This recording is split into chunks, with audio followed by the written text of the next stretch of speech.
Today we're working over our rook and king checkmate.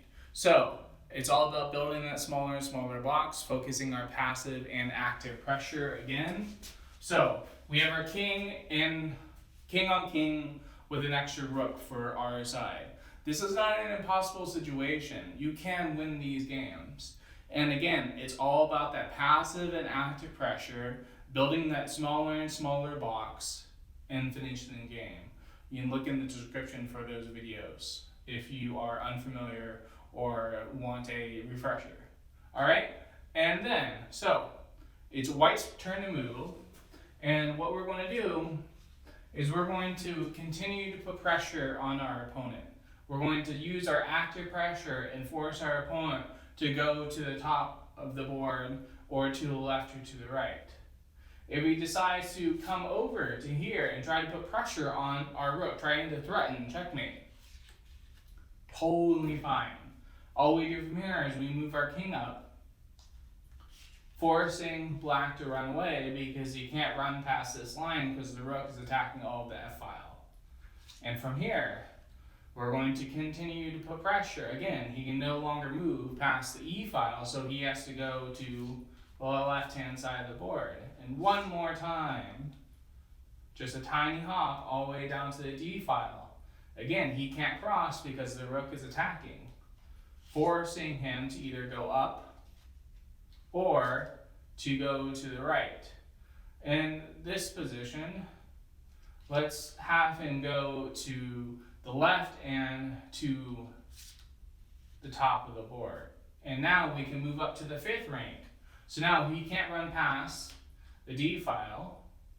He can't run past the 5th rank. If again he tries to put pressure on us, totally fine. We're going to now shift our king to try to go to the left-hand side of the board and forcing that checkmate again. And then from here, if he just decides to go over one square, that's totally fine. We're going to keep on following him. Now we can no longer run past that C file.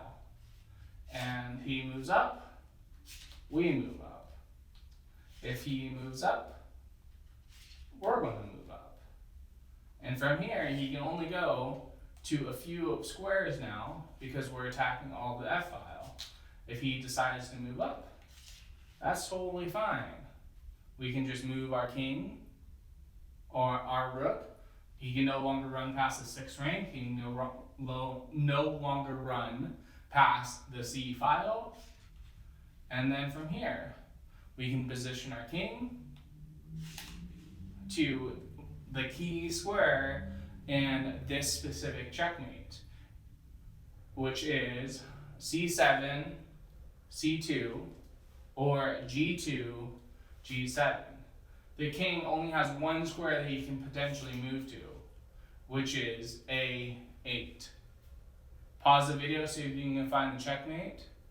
1, 2, 3, and we just deliver that checkmate to a6. The king can't move to b8.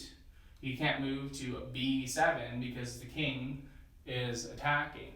And another scenario that we have where the king is something like here, where now the king is in this A file. We've positioned our king to, alright, scratch this part, move it to, the key squares are B2 and B3, or B6, B7, or G2, G3, G6, G8. In this position, we have our king now guarding the A7 square and also the B7 square. And it's our turn to move, and all we do is we position our rook, we position our rook to c8 to finish the game. So whenever we're forcing and trying to get this checkmate, we really have to try to get him to the corner of the board. It makes it much, much easier. However, though, there is a chess position where we can force a checkmate and something like this, where our rook is far enough away from the king, our king is attacking the d7, e7, and f7 squares. It's our turn to move, and then we can just send our rook to c8 to checkmate. Because now the rook is attacking all of these squares, the knight is attacking these 3 squares to finish the game. You really want to play around with this position. It takes a little bit of practice, but it is very, very doable. You can finish a chess game in this position pretty easily. Alright guys, remember, like and subscribe if you can. I'll see you for the next video. See ya.